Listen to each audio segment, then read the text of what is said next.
उत्तर प्रदेश सरकार में मेरे वरिष्ठ सहयोगी कृषि मंत्री माननीय सूर्य प्रताप शाही जी, गन्ना मंत्री श्री सुरेश राणा जी, प्रदेश सरकार की महिला और बाल विकास विभाग की मंत्री श्रीमती स्वाति सिंह जी, कृषि राज्य मंत्री श्री लाखन सिंह राजपूत जी, माननीय सांसद और किसान मोर्चा के राष्ट्रीय अध्यक्ष श्री राजकुमार चाहर जी, उत्तर प्रदेश सरकार में मेरे सहयोगी मंत्री उद्यान और कृषि विपणन विभाग के मंत्री श्री श्रीराम चौहान जी, किसान मोर्चा के प्रदेश के अध्यक्ष श्री कामेश्वर सिंह जी, श्री संजय राय जी, प्रकाश पाल जी, सुधीर सिंह जी, घनश्याम पटेल जी, राम बाबू द्विवेदी जी, सत्येंद्र तुगाना जी और प्रदेश के कोने कोने से यहां पर उपस्थित सभी किसान भाइयों बहनों, मैं उत्तर प्रदेश के आप सभी अन्नदाता किसानों का प्रदेश सरकार की ओर से हृदय से स्वागत करता हूं, अभिनंदन करता हूं। भाइयों बहनों, आप सबकी ताकत का एहसास सरकार को है, क्योंकि दुनिया जब सोती है तब हमारा अन्नदाता किसान रात्रि में, दिन की धूप में, सर्दी की प्रवाह के बगैर दिन रात एक करके इस धरती माता से अन्न उत्पन्न करता है और उसी अन्न से इस धरती के प्रत्येक नागरिक का पेट भरता है। जीवन चक्र का आधार है अन्न। इसके बगैर इस मानवीय सृष्टि की कल्पना भी नहीं की जा सकती है और सही मायने में अपने परिश्रम और पुरुषार्थ से बिना भेदभाव के प्रत्येक व्यक्ति के लिए अन्न उत्पन्न करना यह अपने आप में पुण्य का कार्य है और इस पुण्य के साथ आप सब जुड़े रहे हैं। आप जैसी पुण्य आत्माओं का मैं प्रदेश की राजधानी लखनऊ में हृदय से स्वागत और अभिनंदन करता हूं। भाइयों बहनों, आप सभी उत्तर प्रदेश में रहते हैं और आज ऐसी पहली बार नहीं है।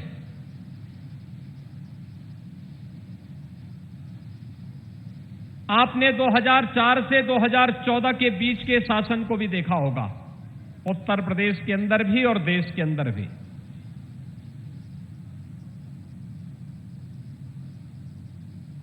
देश और प्रदेश के लिए वो अंधकार युग था।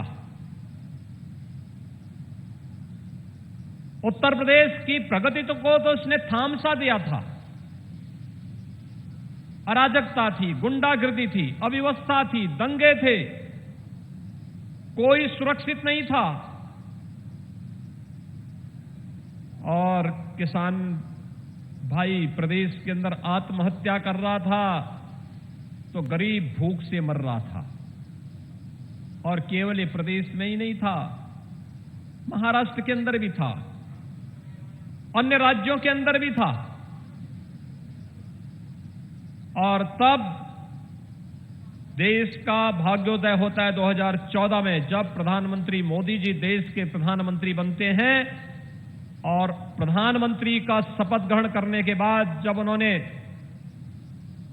पहली बार मीडिया को संबोधित किया तो मीडिया को प्रधानमंत्री जी ने एक ही बात कही थी कि हमारी सरकार किसी का चेहरा देख करके नहीं, गांव के लिए, गरीब के लिए, किसान के लिए, नौजवान के लिए, महिलाओं के लिए और समाज के प्रत्येक तबके के लिए बिना भेदभाव के कार्य करेगी। और भाइयों बहनों, तब आपने देखा होगा पहली बार हर व्यक्ति अपना हेल्थ कार्ड बनाता है, लेकिन जो धरती माता हमारा पेट भरती है, उस धरती माता का भी हेल्थ कार्ड बने, सॉयल हेल्थ कार्ड जारी किया था प्रधानमंत्री मोदी जी ने।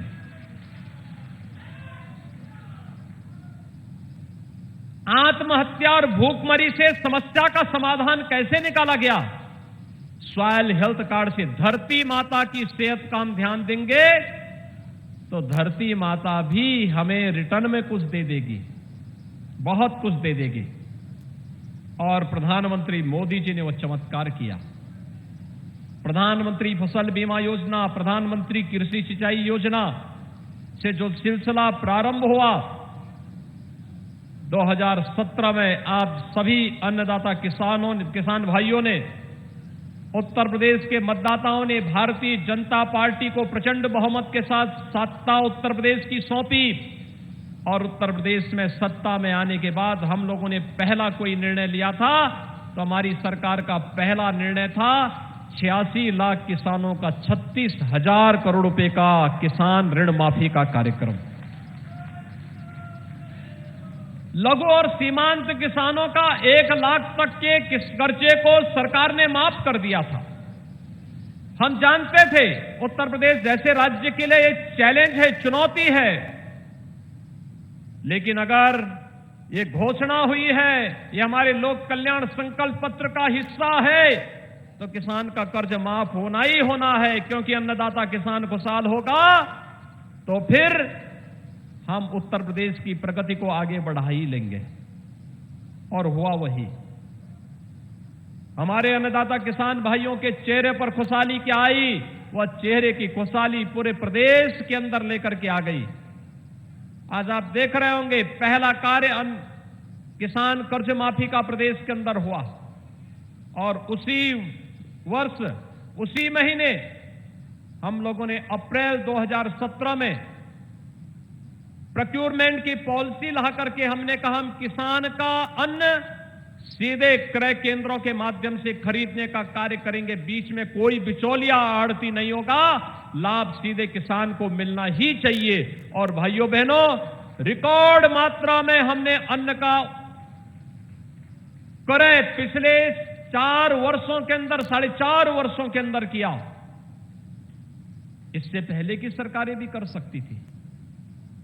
अगर मैं इन आंकड़ों को आपके सामने प्रस्तुत करूं तो आपको पूछना चाहिए फिर पिछली सरकारों को, चाहे वह समाजवादी पार्टी की रही हो या फिर बहुजन समाजवादी पार्टी या कांग्रेस की, जो ये लोग आज किसानों की बात करते हैं, इनसे पूछा जाना चाहिए कि आखिर उस समय इन लोगों ने किसानों के अन्न को खरीदने की, उनकी उपज को खरीदने की उचित व्यवस्था क्यों नहीं की।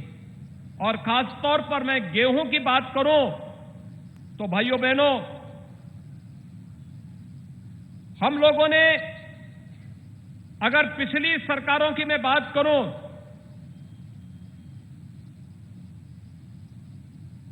तो पिछली सरकार ने 19,02,098 किसानों का 12,808 करोड़ रुपए का भुगतान किया था, जबकि हमारी सरकार ने 43,75,574 किसानों का 36,504 करोड़ रुपए का, जो हम लोगों ने गेहूं क्रय किया था, केवल इसी का भुगतान किसान भाइयों के खाते में सीधे करने का कार्य किया था।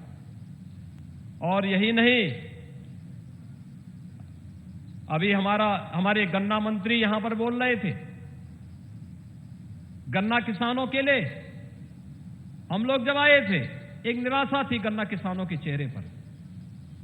वे ये मानते थे कि अब ये चीनी मिलें बंद होनी थी, जो उन्होंने बताया कि बहुजन समाजवादी पार्टी की सरकार में 21 चीनी मिलें बंद हुई थी, औने पौने दाम पर चीनी मिलों को बेच दिया था। 250-300 करोड़ रुपए की चीनी मिल को मात्र 25 करोड़ 30 करोड़ रुपए में औने पौने दाम पर बेचने का कार्य हुआ था। समाजवादी पार्टी की सरकार में 11 चीनी मिलें बंद हुई।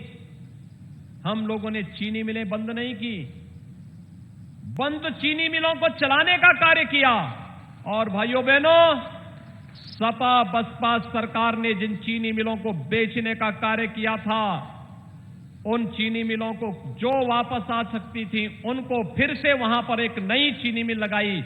और नई चीनी में चाहे वो पिपराइच की हो, मुंडेरवा की हो या फिर रमाला चीनी मिल हो, इन सभी चीनी मिलों पर हम लोगों ने नए संयंत्र लगा करके गन्ना किसानों के जीवन में आमूलचूल परिवर्तन लाने का कार्य किया था।